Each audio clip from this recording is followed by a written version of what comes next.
내가 찾는 친구. 슈르트 콰이퍼는 네덜란드에서 태어났다. 폐하 아침 식사이옵니다로 플라겐 민펠상을, 로빈과 수지 작은 섬 클라스이에로 네덜란드 청소년 문학상인 은연필상을, 로빈과 하느님으로 금연필상을 받았다. 이외 작품으로 붉은 백조 등이 있다.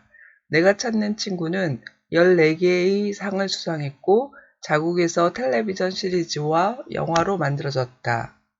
이 책이 궁금한 어른들에게 생각할 만한 주제, 절절한 우정.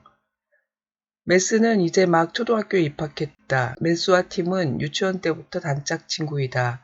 두 아이는 동물들의 말을 생각하다가 닭어라는 나무를 만들었다.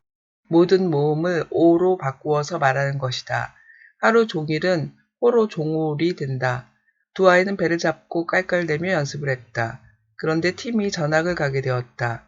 둘은 싱겁게 인사하며 헤어졌다. 집에 돌아온 메스는 자기 전에 옷을 갈아입다가 팀의 주머니 칼을 바지 주머니에서 발견한다. 메스는 친구이니까 꼭 돌려줘야 한다고 결심했다. 주머니 칼을 돌려주기 위한 긴 여정을 시작했다. 편지를 보냈다가 반송되었고 선생님에게 압수당한 주머니 칼을 아빠의 것으로 슬쩍 바꿔치기 했으며 팀이 사는 곳으로 가는 기차에 무임승차를 하기도 했다. 신문사에 소용없는 광고를 했다. 결국 텔레비전 어린이 방송국에 출연하면서 메스의 소원은 이루어진다. 집요한 녀석이다. 크크. 애간장을 태우며 친구의 칼을 돌려주어야 한다는 어린이의 마음이 절절하다. 닭어를 만들며 낄낄대던 두 아이의 모습이 선명하다. 은밀하게 둘만의 암호를 즐기는 두 아이는 친구가 무엇인지 좀 아는 녀석들이다. 억지스럽지 않으면서도 어린이의 마음과 순수한 우정이 재미있게 녹아있다. 어릴 적 즐겼던 내 친구와의 암호도 한번 써먹어야겠다. 줄거리. 우리 메스 호르베는 1학년 시작 첫날부터 지각을 하는구나. 책상은 큼직했고 선생님은 무서워 보였다.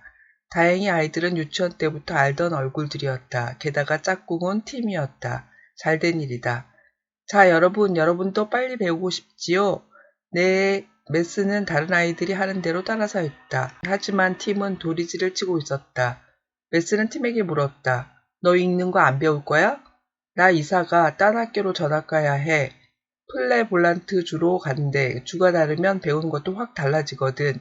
여기서 배우는 건 다 소용없어. 팀이 이사 간대요. 아빠는 전화를 받느라 메스의 말을 듣지 못했다. 메스는 아빠의 주머니 칼을 조심스럽게 만지작거리며 다시 팀이 이사 간다고 말했다. 메스, 얼른 그 칼 내려놓지 못하겠니? 좀 더 크면 너한테도 주머니 칼을 한 개 사주겠다고 했잖니. 그때까지는 칼을 가지고 놀면 안 돼. 팀이 그러는데요. 다른 학교로 가면 다른 말을 배운대요. 다른 학교에 가도 다 마찬가지야. 팀도 읽기랑 셈을 배워야 해. 메스도 그럴 거라고 짐작은 했다. 다음날 팀이 먼저 말했다. 새 학교에서도 여기랑 똑같은 걸 배운대. 그래서 나도 열심히 할 거야. 어쩌면 동물들의 말을 배우는 학교 같은 게 정말 있을지도 몰라. 닭들은 꼬끼요 꼬꼬, 닭장에 앉아 꼬꼬. 말은 당근, 선생님은 결근. 모두 오로 바꿔야 해. 물온 동곤, 손송놈은 골곤. 이건 정말 멋진 발견이었다. 진짜 닭들이 하는 말처럼 들렸다. 팀과 메스는 하루 종일 어나 에나 요 대신 오만 사용했다. 하루 종일을 호로 종올처럼 말이다. 두 아이는 배를 잡고 깔깔댔다. 팀이 말했다. 오곳 좀보. 주머니 칼이었다. 아빠 거랑 똑같은 빨간색이지만 기능은 더 많았다. 우리 옆집 아저씨가 내가 이사 간다고 준 거야. 이사? 언제 가는데? 노올. 내일이라고? 그 칼 나 한번 만져봐도 돼? 저기 선생님 얼른 집어넣어. 수업이 끝나자 두 아이는 어색한 기분이 들었다. 메스가 먼저 입을 열었다. 안녕 팀. 팀도 인사를 했다. 온농모소. 둘은 각자 자기 집으로 뛰어갔다. 메스는 방에 들어가 멜빵 바지 단추를 끌었다. 그러자 툭 하고 둔탁한 소리를 내며 방바닥에 떨어졌다. 바지 주머니에 주머니 칼이 들려 있었다. 팀의 주머니 칼이다. 메스는 아침에 일어나 팀의 주머니 칼을 바지 주머니 속에 깊이 찔러놓고 계단을 내려갔다. 팀의 집은 이미 비어있다. 메스는 팀의 주머니 칼을 꺼냈다. 현관문에 뚫린 편지함으로 칼을 밀어 넣으려고 애썼지만 뜻대로 되지 않았다. 그런데 현관문이 맥없이 열리고 말았다. 팀의 침대에는 사내 아이 2명이 그려진 그림이 있었고 한 아이 밑에는 톰, 다른 아이 밑에는 모소라고 적혀 있었다. 메스는 벽지에 편지를 썼다. 팀, 내가 네 칼을 갖고 있어, 메스. 메스는 숨을 헉헉거리면서 학교에 도착했다. 메스, 너 또 늦었구나. 왜 늦었는지 말해보겠니? 메스는 주머니에서 주머니 칼을 꺼냈다. 여기 이 칼은 선생님은 들으려고 하지 않고 소리부터 질렀다. 당장 이리래. 제 거 아니란 말이에요. 이건 팀 거예요. 처음부터 아무 말도 하지 말걸. 이제 선생님은 메스가 칼을 훔친 줄 알 것이다. 학부모회 때 아빠가 오시면 내가 얘기를 하마. 그때까지 이 칼은 압수야. 학교가 끝난 뒤 메스는 또다시 팀의 집으로 달려갔다. 메스는 팀의 방으로 가 편지가 적힌 벽지를 뜯어냈다. 벽지 조각을 주머니 속에 질러넣고 집으로 왔다. 메스는 책상에 앉아 벽지 조각을 꺼냈다. 팀, 내가 네 칼을 갖고 있어. 사이에 안을 집어넣었다. 내가 네 칼을 안 갖고 있어. 다음날 아침 메스는 아빠의 주머니 칼을 꺼내 바지 주머니 집어넣었다. 학교에 갔고 쉬는 시간이 되었다. 메스는 선생님 책상 쪽으로 살금살금 기어갔다. 그러고는 조심스레 서랍을 열었다. 주머니 칼이 있었다. 팀의 주머니 칼이. 메스는 서랍에서 주머니 칼을 꺼내 왼쪽 주머니에 집어넣었다.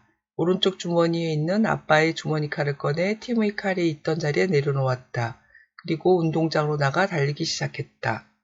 메스는 집에 돌아와 팀에게 편지를 썼다. 봉투에 편지와 주머니 칼을 넣고 아빠에게 우표를 얻어 봉투에 붙였다. 편지 봉투 앞면에는 팀에게 플레 볼란트라고 적었다. 메스는 우체통 속으로 봉투를 넣었다. 그런데 다음날 아침 팀에게 보낸 편지가 메스에게 왔다.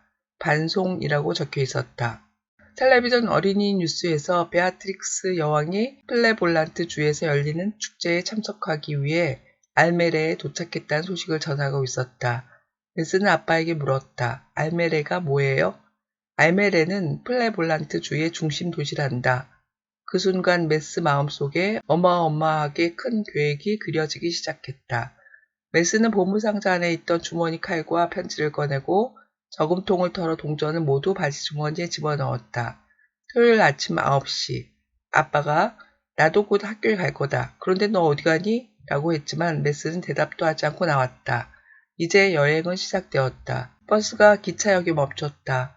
광장을 가로질러 여관으로 뛰어들어갔다. 메스는 주머니에 있는 걸 모두 꺼내 보였다.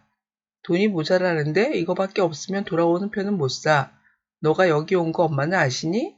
메스는 얼른 돈을 모아 주머니에 넣고 그곳을 떠났다. 메스가 승강장을 올라가자 정말로 기차가 한 대 서 있었다. 표를 보자는 사람도 없었다. 메스는 그냥 올라탔다. 문이 닫히고 기차가 천천히 출발했다.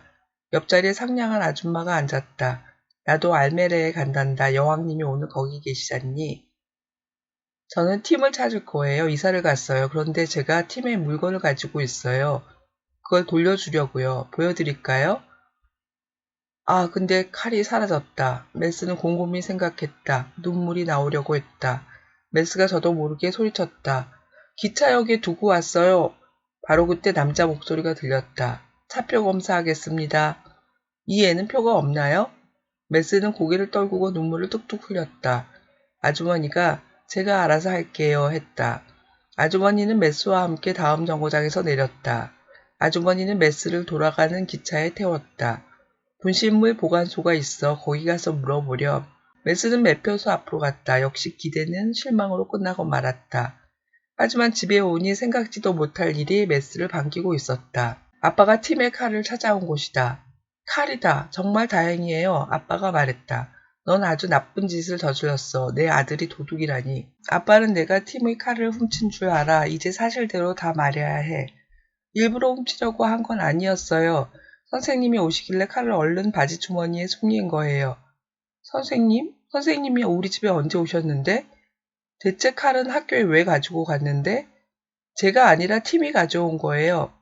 아빠가 어리둥절한 표정으로 물었다. 팀의 옆집 아저씨가 내 칼을 팀한테 선물했다고? 메스는 뭐가 어떻게 된 건지 그제야 알 것 같았다.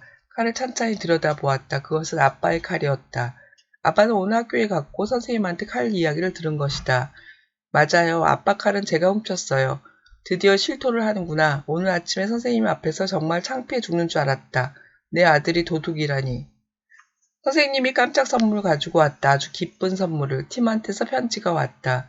모두들 안녕? 잘들 지내니? 나는 잘 지내. 여왕님이 왔었어. 우리는 풍선이랑 사탕을 받았어. 온농모소. 아빠가 요리를 하고 있을 때 전화벨이 울렸다. 여보세요. 난 홀렌베르크라는 사람인데 토요일에 기차역에 갔다가 내 주머니 칼을 주웠단다. 너를 봤는데 사람이 워낙 많아서 놓쳤어. 난 우리 신문에서 일한단다. 언제라도 찾아가려무나. 우리 학교 옆에 있잖아요. 지금 갈게요. 신문사 입구에 있는 누나가 메스에게 광고를 할 건지 물었다. 집에 돌아온 메스는 좋은 생각이 떠올랐다. 팀만 알아볼 수 있는 닥어로 광고를 내면 팀이 알아볼 것이다. 톰 오고, 노고, 노코올, 고고, 오쏘. 다음날 아침 현관문으로 달려가 신문을 가져왔다. 그런데 신문은 우리 일보라고 적혀 있었다. 아빠, 우리 신문 아니에요? 신문은 수백 개 되지. 우리 신문과 우리 일보는 달라. 우리 신문은 우리 도시에서만 보는 신문인데 우리는 안 봐. 플레볼란트 주에서는요? 플레볼란트에서도 우리 신문은 안 본단다. 텔레비전에서는 어린이 방송 3 곱하기 3은 9를 하고 있었다. 아이들이 나와 노래를 하거나 연주를 하는 방송이었다. 10살짜리 여자아이가 노래를 부르고 있었다. 엄마가 말했다. 저렇게 어린 여자아이가 노래를 직접 만들어 부르니 대견하구나. 저런 것쯤은 나도 할 수 있어요. 어디 그럼 해보려구나. 메스는 우선 노랫말부터 종이에 적기로 했다. 나는 겨우 7살, 아직은 8살도 안 됐어요. 하지만 나한테는 칼이 하나 있어요. 팀의 칼이에요. 메스는 땀이 났다. 드디어 팀을 찾을 수 있다. 메스는 장롱에서 북을 찾았다. 소리가 그럴듯했다. 그렇게 가사를 지으면 엄마 아빠가 물어볼 테니까 다른 가사를 지었다. 나는 겨우 7살, 아직은 8살도 안 됐어요. 하지만 벌써 북을 칠 수 있어요. 다음 주 수요일 메스는 아빠와 함께 시민회관에 갔다. 아이들은 3명뿐이었고 그 3명은 모두 텔레비전에 나갈 수 있는 기회가 주어졌다. 일주일이 지났다. 이제 곧 아무도 모르는 비밀 노래를 불러야 한다. 나는 겨우 7살, 아직은 8살도 안 됐어요. 하지만 나한테는 칼이 하나 있어요. 팀의 칼이에요. 팀, 보고 싶어. 난 너한테 편지를 썼어. 난 기차를 탔어. 신문에 광고도 냈어. 하지만 이 큰 나라에서 널 찾을 수는 없었어. 어디 있니? 대체 어디 있니? 노래가 끝났다. 관중들은 손바닥에 불이 날 정도로 박수를 치기 시작했다. 공연장이 떠나갈 것 같았다. 아빠가 물었다. 메스 그 노래가 아니었잖아. 영 다른 노래던데? 자, 이제 시상을 하겠습니다. 3등은 바로 그때였다. 누군가 자기 눈을 따뜻한 손으로 가리고 있었다. 메스는 두 손을 끌어내리며 뒤를 돌아보았다. 팀이었다. 메스는 벌떡 일어섰다. 메스와 팀은 텅 빈 대기실 안으로 들어갔다. 나 얼마 전에 알메레에 갈 뻔했어. 여기 이것 봐. 메스는 편지, 버스표, 기차표 그리고 주머니 칼을 보여주었다. 팀이 아무 일도 없었던 것처럼 칼을 집어들었다. 둘은 아무 말도 하지 않았다. 둘 다 속으로는 널 참 좋아한다고 말하고 싶었다. 하지만 그런 말은 꺼내기 참 쑥스러웠다. 그때 어디선가 아빠 목소리가 들렸다. 찾았다. 메스, 내가 1등을 했어. 엄마 아빠는 메스와 팀을 데리고 다시 공연장으로 돌아왔다. 자, 그럼 아름다운 노래를 다시 한번 부탁한다. 메스는 팀에게 손을 흔들며 웃는 얼굴로 노래를 불렀다. 아이들과 함께 생각할 질문을 만들었습니다. 책에 드러나 있는 내용을 정확히 해석하는 질문과 숨은 근거를 찾아 추론으로 해석하는 질문, 주제에 관한 일반화한 질문을 구성했습니다. 수업 자료나 과제로 활용하시면 좋겠습니다. 정확히 읽기. 메스와 팀은 어떻게 하다가 그들의 닥어를 만들게 되었나요? 닥어를 만드는 규칙은 무엇인가요? 메스가 팀에게 주머니 칼을 전하기 위해 어떤 노력을 했나요? 순서대로 정리해보세요. 메스가 팀에게 보낸 편지는 반송되었습니다. 왜 반송되었나요? 메스는 신문에 광고를 냈지만 그 방법은 실패했습니다. 왜 실패했나요? 깊이 읽기. 온농모소는 무슨 뜻인가요? 닭들의 소리와 비슷한 느낌이 드나요? 메스는 팀이 이사간다는 것을 믿을 수는 있었지만 믿고 싶지 않았습니다. 왜 믿고 싶지 않았을까요? 메스는 팀에게 편지를 썼습니다. 꼭 돌려줄 거야. 난 네 친구니까. 친구라면 왜 꼭 돌려주어야 할까요? 메스는 팀을 보고 싶은 걸까요? 팀의 주머니 칼을 전하고 싶은 걸까요? 일반화하기. 친구끼리 암호를 만든다면 어떤 점이 좋을까요? 친구를 위해 해야 할 일이 있을까요? 어떤 일일까요? 친구를 좋아하는 마음을 어떻게 표현할 수 있을까요? 책의 한 구절. 둘은 아무 말도 하지 않았다. 사실 두 아이 모두 속으로는 널 참 좋아한다고, 다시 만나서 얼마나 좋은지 모르겠다고 말하고 싶었다. 하지만 그런 말은 꺼내기 참 쑥스러웠다. 그런 말을 하려면 새로운 단어를, 새로운 문장을, 아니 새로운 언어를 만들어내야 할 것 같았다.